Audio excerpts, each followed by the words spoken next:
नमस्कार मित्रों, मेरे स्पिरिचुअल कनेक्ट में आप सभी लोगों का हार्दिक अभिनंदन। आज मित्रों मैं आप लोगों श्री हरि अवतार की कथा के बारे में बताने वाली हूँ, तो उसको ध्यान से सुनिए मित्रों। और मेरे स्पिरिचुअल कनेक्ट को सब्सक्राइब भी कर लीजिए, लाइक भी कर दीजिए और ज़्यादा से ज़्यादा लोगों को शेयर भी कर दीजिए मित्रों। तो चलिए हम लोग शुरू करते हैं श्री हरि अवतार की कथा के बारे में।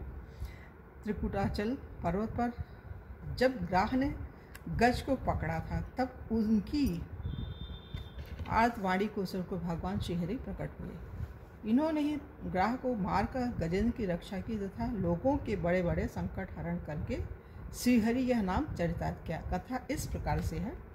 श्री क्षीर सागर में त्रिकुट नाम का एक प्रसिद्ध सुंदर एवं श्रेष्ठ पर्वत था। वह 10,000 योजन ऊंचा था। उसकी लंबाई चौड़ाई भी चारों ओर इतनी ही थी। उस पर्वतराज त्रिकुट की तराई में भगवान वरुण का ऋतुराज नामक उद्यान था, जिसके चारों ओर वृक्षों के झुंड शोभा दे रहे थे। वहीं एक विशाल सरोवर था। उस पर्वत के घोर जंगल में बहुत सी हाथिनियों के सहित एक गजेंद्र निवास करता था, जो बड़े बड़े शक्तिशाली हाथियों का सरदार था। एक दिन वह अपनी हथिनियों के साथ वन को रोकता हुआ उसी पर्वत पर विचर रहा था। मद के कारण उसके नेत्र विह्वल हो रहे थे। बहुत कड़ी धूप के कारण वह व्याकुल हो गया।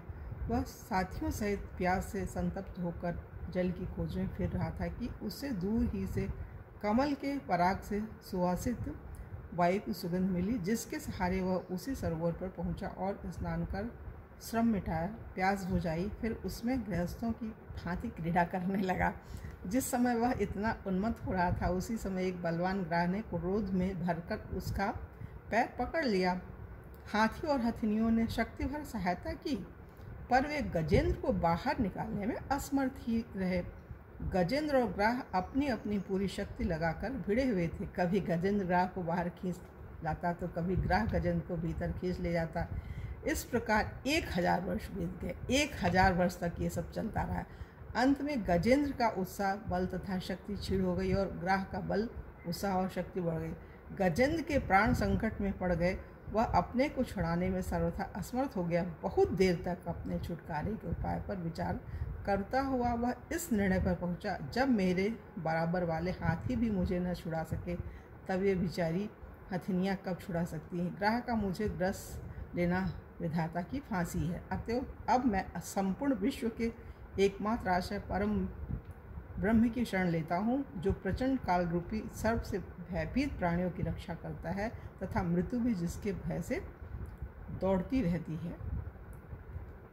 ऐसा निश्चय कर उसने सूर्ण में एक सुंदर कमल का पुष्प लेकर, जो उस सरोवर में खिला हुआ था, सूर्ण को ऊपर उठाकर बड़े कष्ट के साथ पुकार कर कहा, नारायण जगत गुरु भगवान, आपको मेरा नमस्कार है। पुकारने के साथ ही भगवान गरुण को छोड़कर तत्काल वहां पहुंचे और दोनों को सरोवर से निकालकर ग्राह का मुंह चक्र से फाड़कर गज को छुड़ा दिया। भगवान का स्पर्श होते ही गजेंद्र के अज्ञान बंधन कट गए और वह भगवान की भांति चतुर्भुज हो गया, अर्थात उसे सारूप्य मुक्ति प्राप्त हुई। गजेंद्र को सारूप्य मुक्ति प्राप्त हुई थी।